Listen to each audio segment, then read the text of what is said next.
Hello friends, welcome back to my channel. আশা করি সবাই ভালো আছো, আমিও ভালোই আছি। আহ, টিনা আবার একটা টেনশন দিয়ে দিয়েছে অনেককেই, যে ফ্ল্যাটে যাচ্ছে। তো ফ্ল্যাটে যাচ্ছে এটা শুনলেই অনেকেরই মাথার মানে কি বলবো, চোখটা কপালে উঠে যায়, এরকম ব্যাপার। ফ্ল্যাট, আবার ফ্ল্যাট, কোন ফ্ল্যাট, ইত্যাদি ইত্যাদি। তো টিনা বলল, যাচ্ছি, সেটা নতুন কি পুরনো সেটা দেখতে পাবে। তো আমরাও দেখতে চাই, কারণ সত্যিই তো আমরাও জানি না। টিনা আগে দেখাক, তো আমরা দেখবো, তারপরে বলবো। কাজে নতুন পুরনো যাই হোক, যেটাই হোক, টিনা যেখানে থাকবে সেটাই টিনার বাড়ি। তো আমরা দেখব। তো সব মালপত্র গোছাচ্ছে কি না, প্রমোশনাল জিনিসগুলো। অর্থাৎ ও এবার হয়তো ফ্ল্যাটেই তোমার প্রমোশন ভিডিওগুলো করবে। এবার সব জিনিস এক জায়গায় না থাকলে, ওই যে একবার হয়েছিল ওই জিনিসটা বাড়িতে আছে, আনতে হবে, এই দৌড়াদৌড়ি করতে হয়। কাজেই সব ব্যাপারটা বসে গোছাচ্ছে, যাতে একসাথে সব সামলে গুছিয়ে নিয়ে যাওয়া যায়।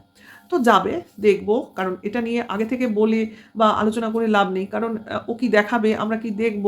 কাজে আগে থেকে অ্যাজিউম করে তো কোনো লাভ নেই। যেটা দেখব সেটাকে নিয়ে বলবো। তবে এটুকু বুঝতে পেরেছি, যখন বলেছে ফ্ল্যাটে যাচ্ছি, তো যাচ্ছি, ঠিক আছে। তো আমরা ওয়েট করি, আর তো কয়েকটা ঘন্টা, তাই না? আমি হয়তো যখন ভিডিও দেব, অলরেডি হয়তো ভিডিও দেওয়া হয়ে যাবে। তো তোমরা জেনে যাবে কি অ্যাকচুয়ালি হয়েছে, কোথায় গেছে, কি বৃত্তান্ত, ইত্যাদি ইত্যাদি। তো অপোজিট যারা আছে তাদের তো মানে চিন্তার বিষয়। অনেকে তো বেটই লড়ে ফেলছে, নতুন ফ্ল্যাট দেখে নিও। হ্যাঁ, কেউ কেউ বলছে নতুন ফ্ল্যাট কি, আবার ফ্ল্যাট ছাড়লো, আবার কি তোমার কোথায় নিল, এইসব টেনশনগুলো মাথায় ঢোকে। তো সেই সারস তো অলরেডি বলে দিল, ফ্ল্যাটে গিয়ে থাকবি, থাকা বার করে দিচ্ছি। মানে কার ফ্ল্যাট কে থাকে আর কার মাথা খারাপ হয়, এটা মানে অবাক লাগে না? মানে আমি কারোর সঙ্গে নেই, কারোর সাথে নেই, কারোর প্রবলেমে ক্রিয়েট করিনি, কারোর মানে চৌহদ্দিতে নেই, তাকে চিনিই না, কোনোদিন দেখিই নি, অথচ সে আমার ক্ষতি চায়। মানে সে আমাকে বিপদে ফেলবে বলে ভাবে কেন, কিসের জন্য, তার ইন্টারেস্টটা কোথায়? মানে কেউ কি তাকে আমার পেছনে লাগিয়েছে?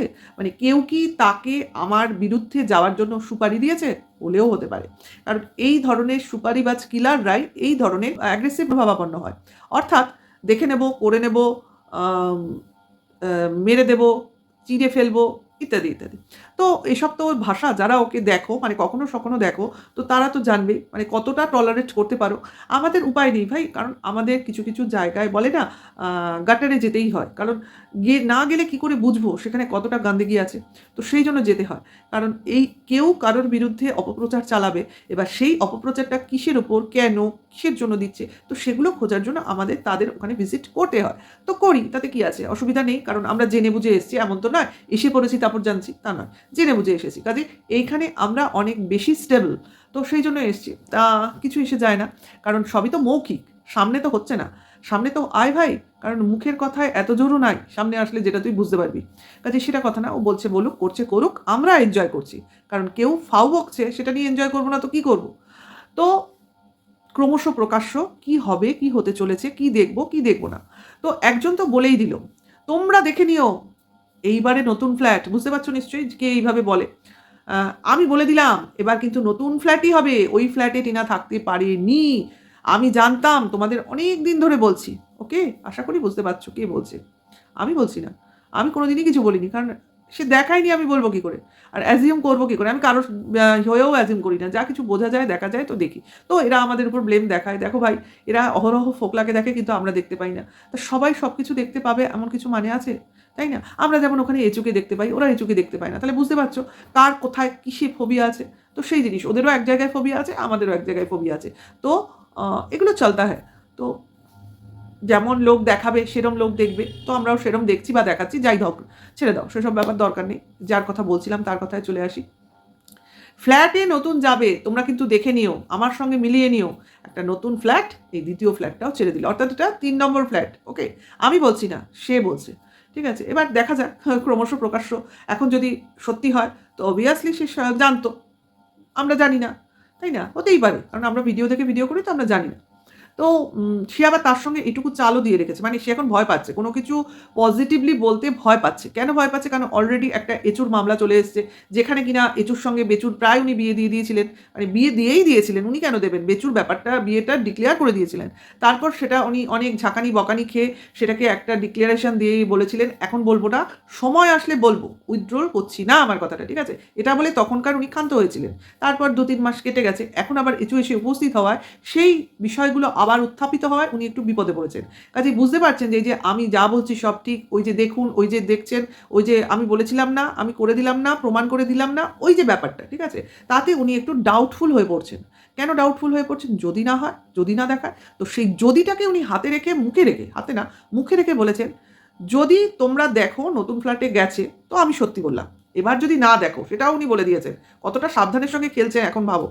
উনি বলেছেন যদি না দেখো জানবে এই যে এচু অর্থাৎ ওই সাহা নামক ব্যক্তিটি, মানে মহিলাটি এসে যে সমস্যা ক্রিয়েট করেছে, এবং তার পেছনে অপোনেন্ট পার্টি যে বলছে একটা চক্রান্ত চলছে টিনার তরফের লোকজনের থেকে, মানে আমরা নাকি একটা চক্রান্ত করেছি, সেই চক্রান্তটা সত্যি। অর্থাৎ তার জন্য টিনা সেকেন্ড ফ্ল্যাটটা ছাড়েনি।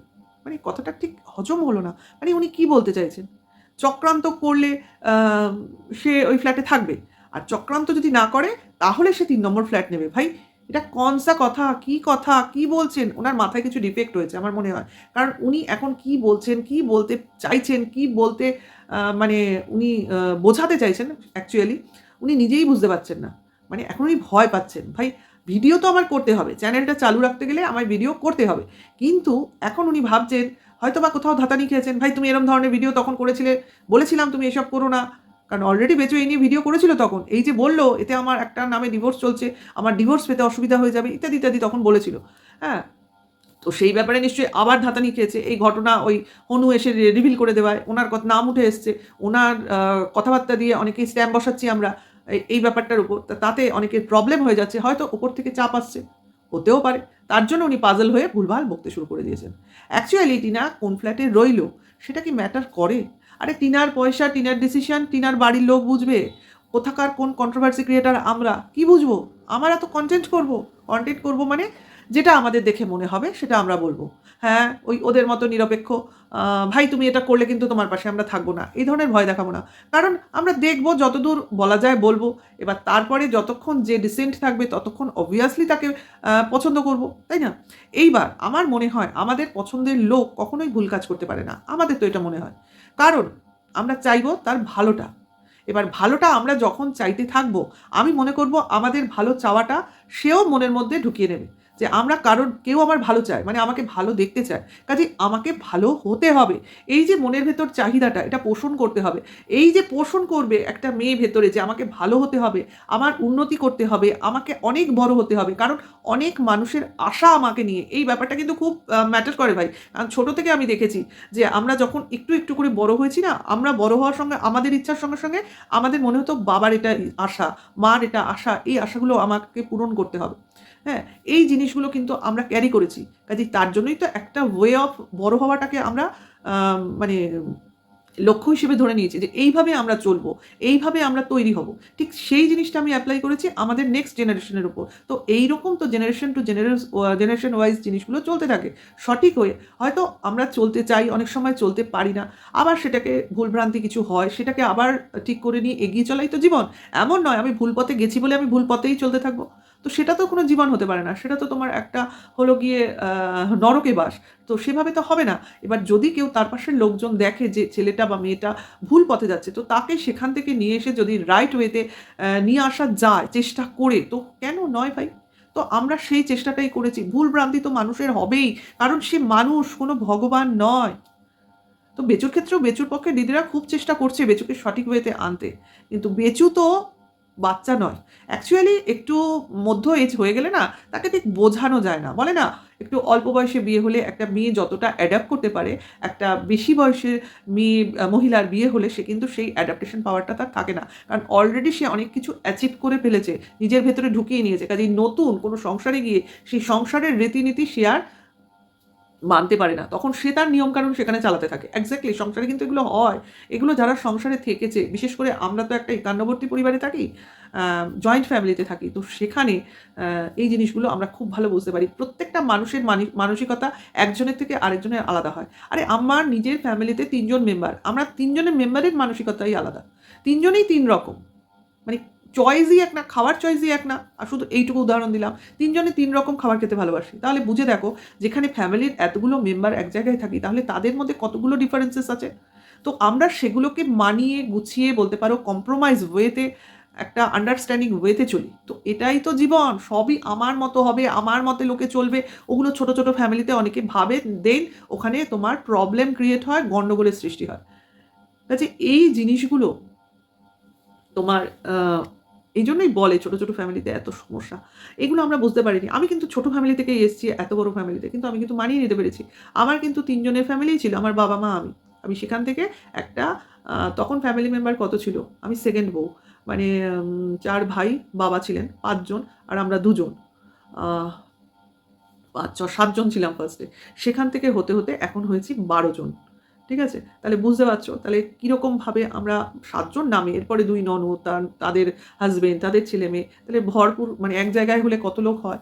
ঠিক আছে? এবার আমাদের নিমন্ত্রিত মনে করো সবার শ্বশুরবাড়ি, বাপের বাড়ি, মানে সাংঘাতিক একটা, মানে জটলা বলতে পারো, ফ্যামিলি গ্যাদারিং। তো এগুলো তো আমাদের হয়। কাজেই আমরা এভাবেই চলি যে সবার অ্যাডজাস্টের কথা ভেবে, সবার চয়েসের কথা ভেবেই আমরা একটা অনুষ্ঠান অ্যারেঞ্জ করি। তো এই যে অ্যাডজাস্টমেন্টগুলো, এগুলো অনেকের মধ্যে হয়। আর একা একা হলে কি হয় বলো তো? মানুষ খুব স্বার্থপর হয়ে পড়ে। মানে আমার কথাই চলবে, আমার কথাই এখানে সব, এই জিনিসটা হয়ে যায়। আর আমাদের কি হয়, ৪ জনের বা ৫ জনের বা টোটাল, এখন তো সবাই বড় হয়ে গেছে, সবার কথা এক জায়গায় এনে একটা মত তৈরি হয়। সেই মত হয়তো কারোর অপছন্দ থাকে, কিন্তু সেটা আস্তে আস্তে তাকে মানিয়ে নেওয়ার চেষ্টা করতে হয়। এটাই তো জীবন। তো এই হলো অ্যাডজাস্টমেন্ট। তো সেটাই বলছি যে, তো আহ, সেই ফ্ল্যাট কাণ্ড, তাই না? যে দেখা যাক টিনা কি দেখায়, কোথায় যাচ্ছে, কি করছে, এবং সে যা বলেছে তার সঙ্গে কতটা এরপরে তার কথা পরিবর্তন হয় সেটাও দেখার।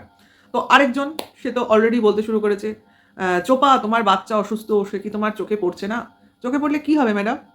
চোখে পড়লে কি হবে? তার বাচ্চা সে পেয়ে যাবে। সে কাঁদলে মানে সবার মনে দুঃখ উতলে উতলে উঠবে? উঠবে না। তখনও তখনও আপনার প্রদীপ বলবে, কোর্টের পেপার নিয়ে এসো, বাচ্চাকে যদি দেখতে হয়। তাহলে এই কথাটা শুনলে চোখের জল ঝরবে না চোখ দিয়ে আগুন ঝরবে? আপনি বলুন। আপনি ওখানে বসে বসে, দূরে বসে বসে আপনার বিদ্যার বুদ্ধি আর আমাদের শোনাবেন না। ঠিক আছে? মানে আপনার কতটা বুদ্ধি আপনি বোঝাতে চাইছেন, আপনার কতটা দরদ চোপার উপর, চোপা অলরেডি বুঝে গেছে, আর আমরাও বুঝে গেছি যে আপনি দু নৌকায় পা দিয়ে চলেন। কাজে কার সন্তান, যার মা, মানে সন্তানের মা বুঝে নেবে, আপনার বোঝার প্রয়োজন নেই। আপনার তো আছে 2টো সন্তান, আপনি তাদের নিয়ে থাকুন। চোপাকে বুঝে নিতে দিন, তা সে কি করবে? চোখ দিয়ে জল ঝরাবার সময় তার নয়। বসে চিন্তা করলেও তার সন্তান তার হাতে এসে টপকে পড়বে না। তাকে যেটা করতে হবে সেটা হলো মন শক্ত করে ওই অপোনেন্টের বিরুদ্ধে রুখে দাঁড়িয়ে তাকে তার কাজ করে যেতে হবে। আর সবাই জানে বাচ্চা যখন আছে তার শরীর খারাপ হবে, আর সে জলে পড়ে নেই, সে তার বাবা, ঠাকুমা, দাদুর মধ্যে রয়েছে। এখন ঠাকুমা, বাবা যদি আর দাদু যদি অপদার্থ হয়, ডাক্তার না দেখিয়ে ওষুধ খাওয়ায়, তো সেটা গিয়ে আপনি তাদের বলুন, আপনার এটা ঠিক হচ্ছে না প্রদীপ, তোমার ওটা ঠিক হচ্ছে না, বলুন গিয়ে। একটা ডাক্তার দেখাতে পারছো না? তোমার তো গাড়ি আছে, গাড়িতে চড়িয়ে না হয় বাচ্চাটাকে ডাক্তারের কাছে নিয়ে যেতে। তোমার কোন বন্ধু ডাক্তার ভাই? সব আছে, উকিল, ডাক্তার, পুলিশ সব নিয়ে বসে আছে, অথচ কোনো কাজে আসছে না। এত বড় বড় দাড়ি করে ফেলছে, সোমবার না হয় জন্মবার কাটতে পারছে না। এখন তো বুধবার হয়ে গেল, আজ তো বোধহয় বৃহস্পতিবার, আজও কি দাড়িওয়ালা দেখবো? মনে হয় ও ইন্সপায়ার্ড হয়েছে দাড়িওয়ালা জামাইবাবুর কাছ থেকে। যাই হোক, ফ্ল্যাট কাণ্ডর চিচিং ফাঁকটা কখন হবে সেটার জন্য আমি বসে আছি, তোমরা হয়তো অলরেডি দেখে ফেলেছো। আর আমি যখন ভিডিও করছি তখন আমি জানি না। ঠিক আছে, দেখা যাক। তবে আমার কিছু মনে হচ্ছে না। আগে টিনা বলুক, তাই না? আগে টিনা বলুক, দেন আমি বলবো। তাহলে ভিডিওটা এখানেই শেষ করি। খুব তাড়াতাড়ি আবার নতুন একটা ভিডিওর সাথে তোমাদের সামনে আসবো। ভালো লাগলে লাইক কমেন্টস করবে, নেক্সট ভিডিও রেড করবে। টাটা, বাই।